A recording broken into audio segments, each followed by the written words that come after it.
सिंध अदबी मेलों के अंदर नसीर कोपांग साहब हमारे साथ मौजूद हैं। नसीर साहब, थैंक यू वेरी मच, आपने हमें टाइम दिया। इस साल क्या क्या खास बातें कर रहे हैं मेले के अंदर? थैंक यू सो मच, आपका बहुत शुक्रिया कि आप हर साल हमें कवरेज देते हैं।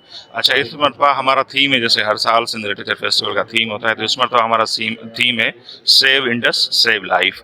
क्योंकि पानी के बगैर तो ज़िंदगी का कोई तस्वर ही नहीं है। वो इंसान हो, जंगली जीवत हो, आबी जीवत हो, चरन परन, दरख्ते, फूले पौधे, फूल, सबका ज़िंदगी का गुजारा ही पानी पे है। तो दरिया के हवाले से बहुत सारे इश्यूज़ हैं। लास्ट हम देखते हैं तो 4 डेकेड से तो अभी भी सिंधु दरिया पर डैम बनाने के हवाले से, केनाल बनाने के हवाले से कुछ मंसूबे चल रहे हैं, जिसको सिंध के लोग रद्द कर रहे हैं। तो हमारी मेन थीम है सिंधु दरिया के हवाले से। तो जो हमारे मेन सेशन है वो भी इंडस रिवर के हवाले से हैं। दरिया का केस जो वाटर एक्सपर्ट है वो पेश करने की कोशिश करेंगे। फिर हमारा एक मुशायरा होने जा रहा है, वो भी दरिया से रिलेटेड है।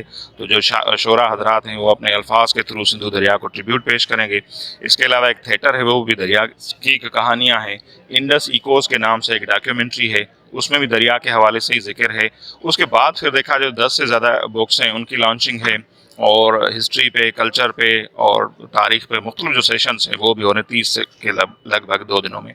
यहाँ पे हम बात कर रहे थे, लोगों के का कंसर्न है कि नौजवान नस्ल जो है उस तरह किताब से कनेक्टेड नहीं है जैसे पहले हुआ करती थी या पहले के ज़माने के अंदर। इस हवाले से भी कोई आप लोगों ने सेशन रखा है या इस हवाले से भी कुछ गपशप होगी? आपने स्टॉल देखे होंगे, बहुत सारे स्टॉल हैं, और ये इतने स्टॉल लग रहे हैं तो इसका मतलब है कि लोग किताब पढ़ रहे हैं। जो लास्ट की जो हमारे पास तादाद है वो तकरीबन 18 से लगभग जो 18 लाख के किताब सेल हुए थे 3 दिन में। तो अभी जब ये ख़त्म होगा तो हम लेंगे ज़रूर पब्लिशर से कि कितने बुक सेल हुए, उनके डिटेल्स लेंगे। तो ये बात नहीं है, किताबें पढ़ी जा रही हैं। हरारी साहब की जो अभी किताब आई है वो तकरीबन 3 महीनों में 4 करोड़ कापियाँ उसकी सेल हुई हैं, और 65 ज़बानों में उसका ट्रांसलेशन हुआ है, जो इजरायली राइटर हैं। तो यह है कि आप लिख के आ रहे हैं, तो दुनिया ज़ाहिर सी बात है किताब कभी ख़त्म नहीं होंगी, उनकी एक अपनी अहमियत है। अच्छा सर, ये सिंध का जो दरिया का मसला है ये बहुत इंपॉर्टेंट है। यहाँ पे हुकूमती जिम्मेदारान भी आ रहे हैं, क्या तवक्को है आपकी, कितनी बात आप लोगों की उन तक पहुँच पाएगी?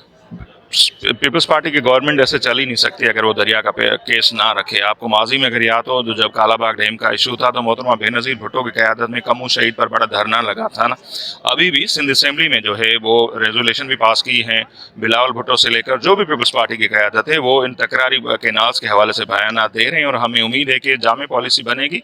और ये वफाक से भी शिकायत है, वफाक का काम माँ का बच्चे ना, रियासत होगी माँ के जैसी, तो माँ का किरदार होता है सब बच्चों का ख्याल करे। तो शुरू से ही जो छोटे सूबे हैं उनमें एहसास महरूमी का बढ़ना सबसे बड़ी वजह यह है कि ख़ास एक माइंडसेट के तहत इस मुल्क को चलाया गया, तो उससे मसाइल बढ़ते हैं। तो अभी भी हमारी ये डिमांड ये होती है कि भाई दरिया का इंटरनेशनल जो लॉ है ना, जहाँ दरिया ख़त्म होता है टेल में, सबसे ज़्यादा राइट उनका होता है। उनकी मर्ज़ी के बगैर ऊपर आप कोई मनसूबा शुरू नहीं कर सकते। अगर इंडिया ऊपर कोई मनसूबा शुरू करता है तो पाकिस्तान चिल्लाता है कि हम जो टेल में हैं आप ऊपर नहीं कर सकते। यही बात जब सिंध के लोग कहते हैं कि हम टेल में ऊपर पंजाब में या कहीं पर मनसूबा नहीं होता, तो उसको नहीं माना जाता। ये डबल माइंड नहीं चलेगा, और सिंध के लोग भी इसी मुल्क के रहने वाले हैं। ये मुल्क सिंध के लोगों ने बनाए, सबसे पहले करारदाद सिंध असेंबली ने पास की थी।